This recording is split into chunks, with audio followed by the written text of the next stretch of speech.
Hello and welcome to Froch on Fighting. My name is Carl the Cobra Froch, MBE, former Unified Super Middleweight World Boxing Champion and International Boxing Hall of Famer. Sounds good, that does. Right, we're new to Spotify and we're currently the #1 boxing podcast on Spotify. How does that even happen? I know how it happens because I'm the best in the business. Listen, YouTube, Spotify, Apple Podcasts, wherever you get your podcast, don't forget to give us a 5-star rating. This episode is brought to you by Cobra Casino.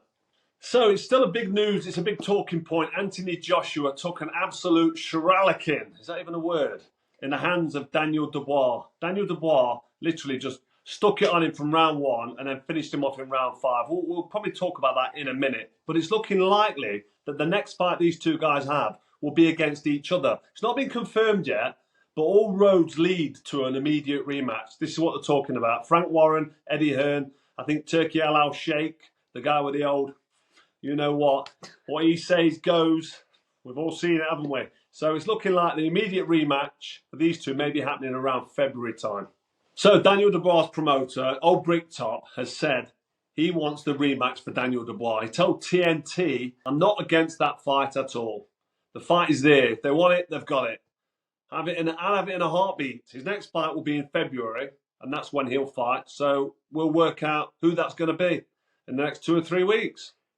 Of course he wants to fight. Old Bricktop. But then again, to be fair, without giving him any stick, Daniel Dubois, it was such an easy fight for him. Why wouldn't he want the rematch? And Anthony Joshua's promoter, Eddie Hearn, also said he's open for the rematch. He said, His Excellency, that's him saying that, not me.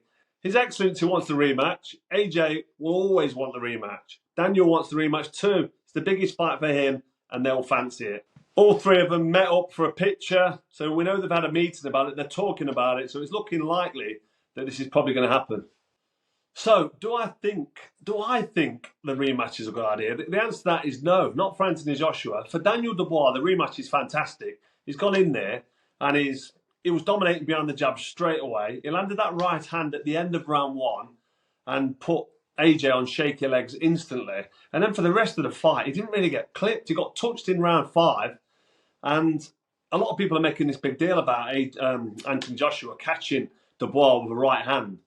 But if you watch the video, if you watch it back, Dubois just took a step back. He was slightly off balance. Whether he was hurt or not, he was off balance. And then he regained composure and he was able to time a right hand, a short right hand, on the back of another right hand that just missed him or just clipped his jaw. And then when AJ went for that big silly uppercut rolling the dice, Dubois was in such a good place, physically and mentally, he was able to just sit back and time the right hand and walk AJ onto a short right hand and iron him out like he'd been tasered. So Daniel Dubois will fancy this because he's not really had any problems with it. Is it a good rematch for Anthony Joshua? I'm not so sure. Unless there's something that we don't know about, unless Anthony Joshua had some serious problem going into that fight that is not disclosed. Was he injured? Did he have a bad elbow? Was his back sore? Has he had an illness, a bit of a flu symptoms? He was feeling run down or drained, because that can happen and you don't want to make excuses. You don't want to go public with it. I'm just sort of surmising here at the minute, because unless there is a bona fide reason why Anthony Joshua performed so badly, and I don't want to take anything away from Daniel Dubois, because Daniel Dubois performed well, got behind his jab, landed that right hand, he's a big puncher, and he dominated the fight with self-belief and confidence from round 1 right through until the taser landed in round 5.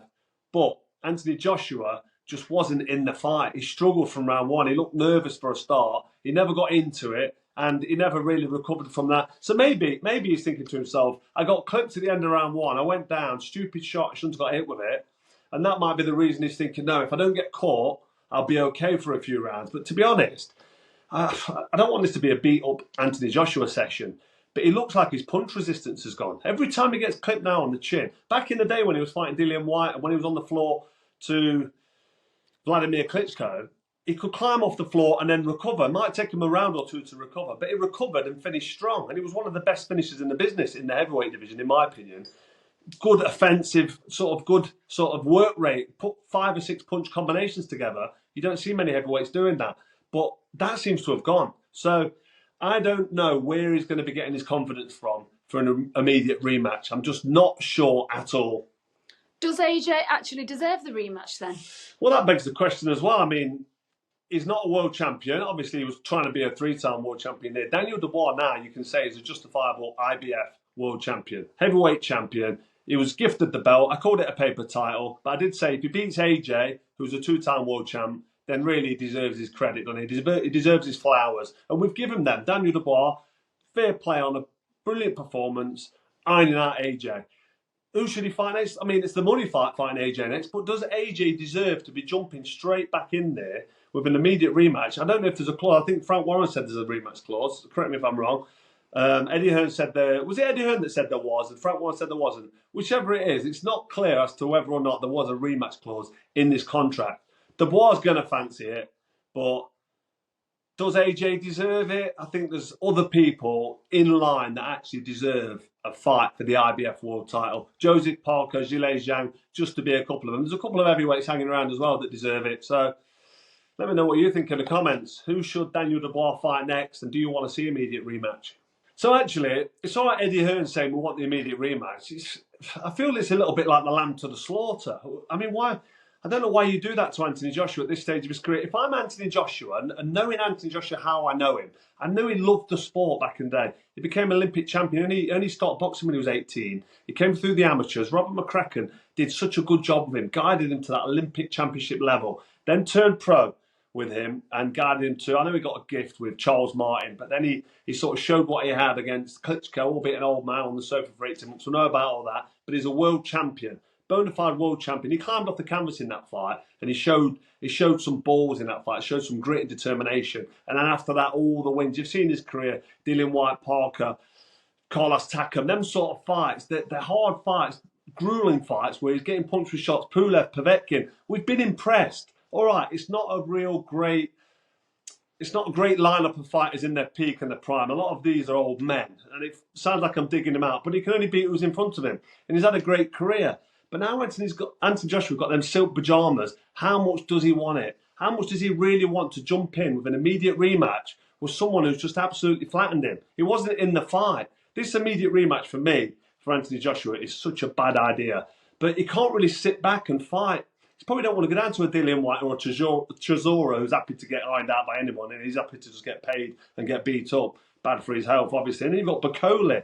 It's too risky. He could lose that fight. He gets clipped upside the head and his legs do the chicken dance again. That's the end of Anthony Joshua. So the immediate rematch I don't like, and any of the other lists below, I don't like them either. I think what Anthony Joshua should do, and knowing him how I know him, he needs a bit of time off. He just had a big knockout. He's serving a 28-day suspension because the knockout was that bad. The British Boxing Board of Control sometimes do that as standard protocol when you've been ironed out. But if he waits now, has a bit of time off, relaxes on the way up to Christmas, and just has a look what Tyson Fury does with Alexander Usyk. I mean, I think the odds are Usyk's going to win that fight. I'm not taking it away from Fury, but based on what I think and what I've seen and what I know, I think Tyson Fury is going to really struggle. Let's say Tyson Fury loses to Usyk in that rematch. I don't want to jinx him, but let's just say he does. That is a big fight that will always be there. That's a fight that you'll be able to sell probably Wembley Stadium out again. Even though both these fighters have been beaten by Usyk, they're both losing ex-heavyweight champions. It's a massive fight. So AJ can have a bit of time off, sit back, rest, recover, get his mind right, and then have a look at how Fury performs against Usyk, and then look at that for his rematch. I think that's a safe plot and a safe path to exiting the game, because if he can actually get that fight with Fury and put on a really good performance and beat Fury, it's almost like the Kell Brook Amir Khan thing or the Mayweather Pacquiao thing. When it finally happens, it's too late. But when it happens, you do get your accolades. You'll get paid. He'll be the guy to have beaten Fury, so he'll be the best in Britain in most people's minds. Obviously, world champion Daniel Dubois aside, because he's the main man in Britain at the minute, let's be honest.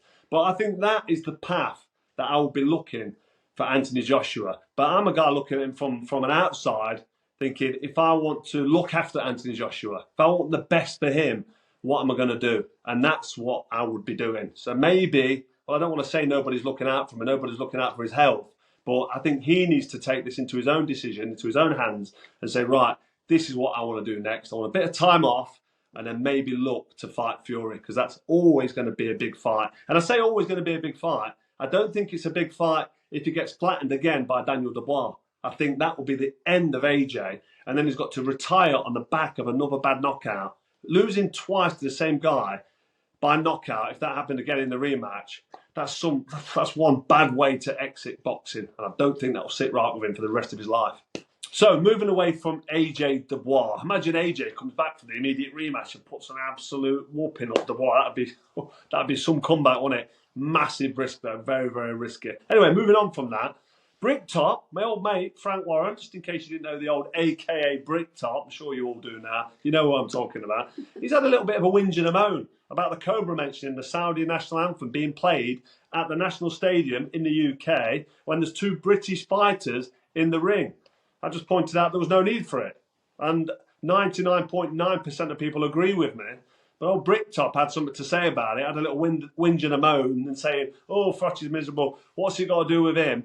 And whilst he was having his little rant, he mentioned my Polish heritage. And I kind of don't know where he was going with it. I think he was digging himself a hole, mentioning the fact that I've got Polish grandparents on my father's side.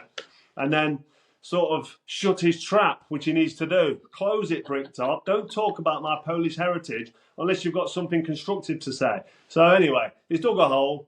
I don't know if he jumped in it or what, but he lost his words. He didn't kind of know where to go with it. So yeah, very strange.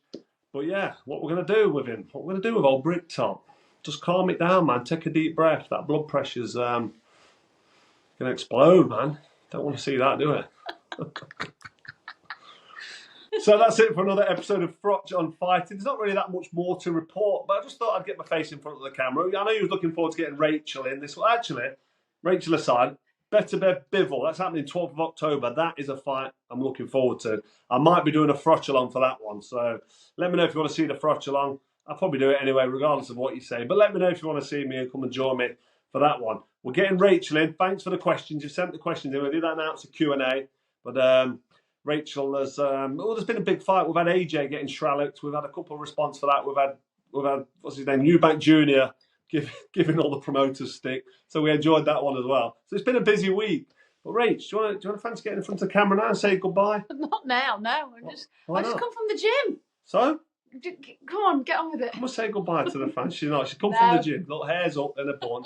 She's all sweaty. Just how I like her. But anyway, this has been another episode of Froch on Fighting. You might see Rachel later this week. If not, definitely next week. Thanks for getting the questions in. And we'll see you then.